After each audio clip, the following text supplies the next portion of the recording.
Tale of Despereaux, Chapter 9, The Right Question. The Mouse Council sent Frollo to collect Despereaux, and Frollo found his brother in the library, standing on top of the great open book, his tail wrapped tightly around his feet, his small body shivering. Despereaux was reading the story out loud to himself. He was reading from the beginning so that he could get to the end, where the reader was assured that the knight and the fair maiden lived together happily ever after. Despereaux wanted to read those words, happily ever after. He needed to say them aloud. He needed some assurance that his feelings he had for the Princess P, this love, would come to a good end. And so he was reading the story as if it were a spell, and the words of it, spoken aloud, could make magic happen. "See here," said Frollo out loud to himself. He looked at his brother, then looked away. "This is just the kind of thing I'm talking about. This is exactly the kind of thing. What's he doing here, for Cripe's sake? He's not eating the paper. He's talking to the paper. It's wrong, wrong, wrong." "Hey," he said to Despereaux. Despereaux kept reading.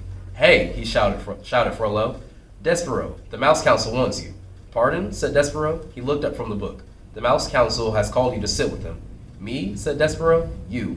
"I'm busy right now," said Despereaux. He bent his head again to open the book. Frollo sighed. "Geez," he said. "Cripes. Nothing makes sense to this guy. Nothing. I was right to turn him in. He's sick." Frollo crawled up the chair leg and then hopped onto the book. He sat next to Despereaux. He tapped him on the head once, twice. "Hey," he said. "The Mouse Council isn't asking. They're telling. They're commanding. You have to come with me, right now."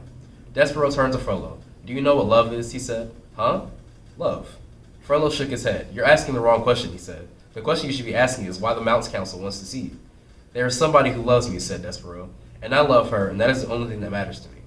"Somebody who loves you? Somebody who you love? What difference does that make? What matters is that you're in a lot of trouble with the Mouse Council." "Her name," said Despereaux, "is P." "What? The person who loves me. Her name is P." "Cripes," said Frollo, "you're missing the whole point of everything here. You're missing the point of being a mouse. You're missing the point of being called to sit with the Mouse Council.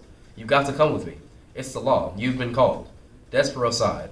He reached out and touched the words "fair maiden" in the book. He traced them with one paw and then put his paw to his mouth. "Cripes," said Frollo, "you're making a fool of yourself. Let's go." "I honor you," whispered Despereaux. "I honor you." And then, reader, he followed Frollo over the book and down the chair leg and across the library to the floor waiting Mouse Council. He allowed his brother to lead him to his fate.